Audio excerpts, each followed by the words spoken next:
Capítulo 10. Las buenas personas que van a publicar este libro tienen una buena preocupación que me acaban de expresar. La preocupación es que los lectores como ustedes leerán la historia de los huérfanos Baudelaire e intentarán imitar algunas de las cosas que ellos hacen. Así pues, en este punto de la historia, para apaciguar a mis editores, el verbo apaciguar significa aquí hacer que dejen de arrancarse los pelos de desesperación. Permitidme, por favor, daros un consejo. A pesar de que no sé nada acerca de ustedes, el consejo es el siguiente. Si alguna vez necesitas llegar cuanto antes a la cueva sombría, no roben un barco e intenten cruzar el lago lacrimógeno en medio de un huracán, porque es muy peligroso y las probabilidades de que sobrevivan son prácticamente nulas. Y sobre todo, no deben hacerlo si, como los huérfanos Baudelaire, solo tienen una vaga idea de cómo manejar un barco de vela. El compañero del conde Olaf, de pie en el muelle y agitando un enorme puño en el aire, se hizo más y más pequeño, mientras el viento alejaba el barco del muelle Damocles. Violet, Klaus y Sonny examinaron el barco de vela que acababan de robar, mientras el huracán Germán se cernía sobre ellos. Era bastante pequeño, con asientos de madera y salvavidas de color naranja chillón para 5 personas. En lo alto del mástil, que es la palabra que se refiere a el poste alto de madera que hay en medio de los veleros, había una vela blanca mugrienta, controlada por una serie de cuerdas, y en el suelo había un par de remos de madera, para cuando no hacía viento. En la parte trasera había una especie de palanca de madera con un mango para moverla a un lado y a otro, y bajo uno de los asientos había un cubo metálico para sacar agua en caso de que abriese una vía de agua.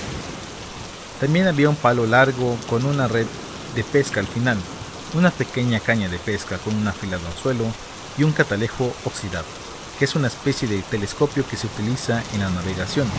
Los 3 hermanos se pusieron con gran dificultad los chalecos salvavidas, mientras las olas de la tormenta del lago lacrimógeno se los llevaban más y más lejos de la costa.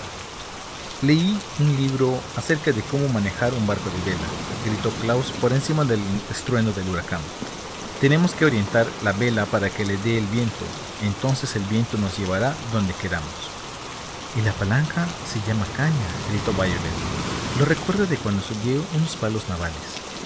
La caña controla el timón, que está debajo del agua, dirigiendo el barco. Sonny, siéntate allí atrás y encárgate de la caña. Klaus, sostén el atlas para que sepamos hacia dónde nos dirigimos, y yo voy a intentar lo de la vela. Creo que, si tiro de esta cuerda, podré controlarla. Klaus pasó las mojadas hojas del atlas hasta la página 104. Por allí, dijo, señalando hacia la derecha. El sol se está poniendo por allí, así que aquello tiene que ser el oeste. Sonny fue a toda prisa hasta la parte trasera del barco y colocó sus manitas en la caña justo cuando una ola golpeó el barco, salpicándole espuma. ¡Carsten!, gritó, lo que significa algo parecido a voy a mover la caña allí para dirigir el barco hacia donde Klaus sugiere. La lluvia caía a su alrededor y el viento aullaba, y una pequeña ola golpeó de lado, pero, ante la sorpresa de los huérfanos, el barco de la vela se movió exactamente en la dirección que ellos querían seguir. Si en aquel momento os hubieras encontrado con los 3 huérfanos Baudelaire, habrías pensado que sus vidas estaban llenas de regocijo y alegría porque, a pesar de estar exhaustos, empapados y corriendo un gravísimo peligro, empezaron a sonreír. Les tranquilizaba tanto que finalmente algo hubiese salido bien, que se echaron a reír como si estuviesen en un circo y no en mitad de un lago, en medio de un huracán, con muchísimos problemas. Mientras la tormenta creaba olas enormes alrededor del barco y hacía brillar relámpagos encima de sus cabezas, los Baudelaire cruzaron el oscuro y vasto lago en aquel barquito. Violet tiraba de las cuerdas hacia uno y otro lado para que el viento, que como siempre cambiaba de dirección continuamente, impulsara las velas.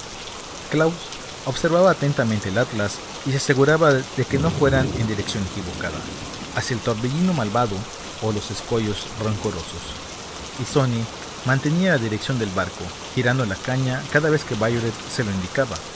Y justo cuando el atardecer desembocaba en el anochecer y quedaban apenas luz para mirar el mapa, los Baudelaire vieron una parpadeante luz de un morado pálido. Los huérfanos siempre habían pensado que la lavanda era un color más bien soso, pero por primera vez en sus vidas se alegraron de verlo. Significaba que el barco se estaba acercando al faro lavanda. y que pronto estarían en la cueva sombría. La tormenta finalmente se quebró. El verbo quebrar significa aquí se acabó, y no perdió todo su dinero. Y las nubes se abrieron para mostrar una luna casi llena. Los niños temblaban en sus ropas empapadas y se quedaron observando las tranquilas aguas del lago, mirando los remolinos de sus profundidades. De hecho, el lago lacrimógeno es muy bonito, dijo Klaus pensativo. Nunca me había dado cuenta. Sí, anunció Sonny, moviendo ligeramente la caña. Creo que nunca nos habíamos dado cuenta por culpa de tía Josephine, dijo Violet. Nos acostumbramos a mirar el lago con sus ojos. Cogió el catalejo oxidado y, mirando en su interior, fue capaz de ver la costa. Creo que allí veo el faro.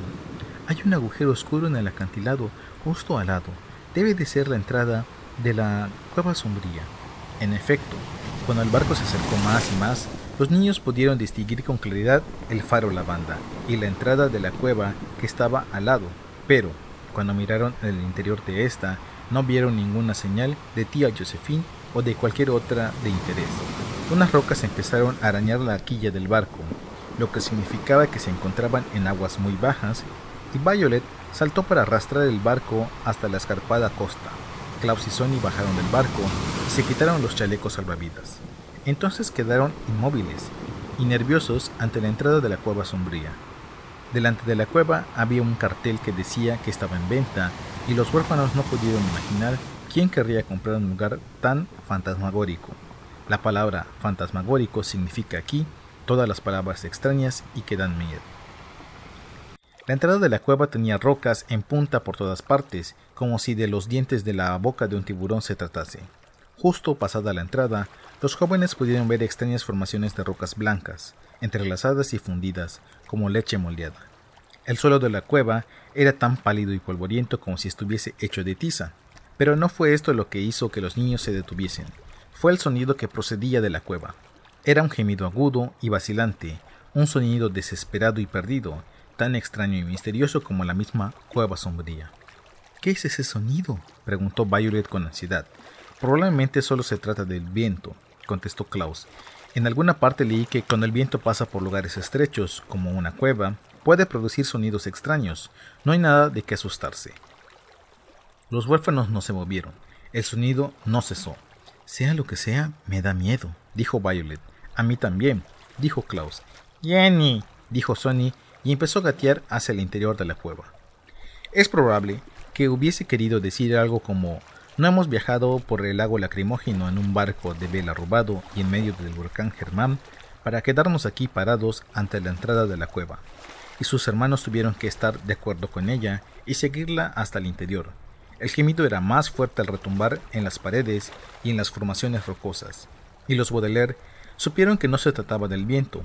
Era tía Josephine, sentada en un extremo de la cueva, llorando con el rostro entre las manos. Lloraba con tanta fuerza que ni siquiera se dio cuenta de que los Baudelaire habían entrado en la cueva. Tía Josephine, dijo Klaus dubitativo, estamos aquí. Tía Josephine levantó la vista y los niños pudieron observar que tenía el rostro sucio y mojado por las lágrimas. ¡Lo han resuelto!, dijo, secándose las lágrimas y poniéndose en pie. ¡Sabía que lo lograrían! ¡Sabía que podrían resolverlo! Y abrazó a los tres Baudelaire. Miró a Violet, a Klaus y a Sonny, y los huérfanos la miraron y sintieron que los ojos se les llenaban de lágrimas mientras saludaban a su tutora, como si no hubieran creído realmente que la muerte de tía Josephine era mentira hasta haberla visto viva con sus propios ojos. «Niños, sabían que eran muy listos», dijo tía Josephine. «Sabía que podrían descifrar mi mensaje». «En realidad ha sido Klaus quien lo ha descifrado», dijo Violet. «Pero Violet ha sabido manejar el barco de vela», dijo Klaus. «Sin Violet nunca habríamos llegado hasta aquí». «Y Sonny ha robado las llaves», dijo Violet, «y se ha encargado del timón». «Bueno, me alegro que todos hayáis conseguido llegar hasta aquí», dijo tía Josephine. «Dejad que recupere el aliento y os echo una mano para entrar vuestras cosas». Los niños se miraron. «¿Qué cosas?», preguntó Violet. «Bueno, vuestro equipaje, claro está», contestó tía Josephine. «Y espero que hayáis traído algo de comida, porque las provisiones que traje yo casi se han acabado». «No hemos traído nada de comer», dijo Klaus. «¿Nada?», dijo tía Josephine. ¡Por Dios! ¿Cómo vais a vivir conmigo en esta cueva si no habéis traído nada de comer? No hemos venido aquí a vivir contigo, replicó Violet. Tía Josephine se llevó las manos a la cabeza y procedió a retorcerse el moño con movimientos nerviosos. ¿Qué? ¿Por qué estáis aquí?, preguntó. Steam, gritó Sonny, lo que significa porque estábamos preocupados por ti. Sonny, Steam no es una frase, dijo tía Josephine con severidad. Quizás uno de tus hermanos mayores me podría explicar en un inglés correcto por qué están aquí. Porque el capitán Sham casi nos tiene entre sus garras, gritó Violet. Todo el mundo creyó que estabas muerta y tú escribiste tu última voluntad y testamento que nosotros debíamos quedar al cuidado del capitán Sham. Él me forzó a escribirlo, se quejó tía Violet. Aquella noche, cuando me llamó por teléfono, me dijo que era en realidad el conde Olaf. Me dijo que yo tenía que escribir un testamento diciendo que vosotros paisabas a su cuidado. Me dijo que si no escribía lo que él me decía, me ahogaría en el lago. Estaba tan asustada que acepté enseguida. ¿Por qué no llamaste a la policía?, preguntó Violet. ¿Por qué no llamaste al señor Poe? ¿Por qué no llamaste a alguien que pudiera ayudarnos? Ya sabéis por qué, dijo tía Josephine malhumorada. Me daba miedo usar el teléfono. Justo estaba empezando a acostumbrarme a contestar. Todavía estoy muy lejos de poder pulsar esos botones con números. Pero, en cualquier caso, no necesitaba llamar a nadie. Lancé un taburete contra el ventanal y salí a escondidas de la casa. Os dejé la nota para que supieseis que no estaba realmente muerta, pero camuflajeé el mensaje para que el capitán Sham no supiese que había escapado de él. ¿Por qué no nos llevaste contigo? ¿Por qué nos dejaste solos, a solas? ¿Por qué no nos protegiste del capitán Sham?, preguntó Klaus. No es gramaticalmente correcto, dijo tía Josephine, decir dejarte solo a solas. Puedes decir dejarte solo o dejarte a solas, pero no las dos cosas a la vez, ¿comprendes? Los Baudelaire se miraron tristes y enfadados. Comprendieron que tía Josephine estaba más preocupada por los errores gramaticales que por salvar las vidas de los huérfanos. Comprendieron que estaban tan encerrada en sus propios miedos que ni siquiera habían pensado un solo instante en lo que les podía ocurrir a ellos. Comprendieron que tía Josephine había demostrado ser una tutora desastrosa al dejar a los niños solos y expuestos a un gran peligro.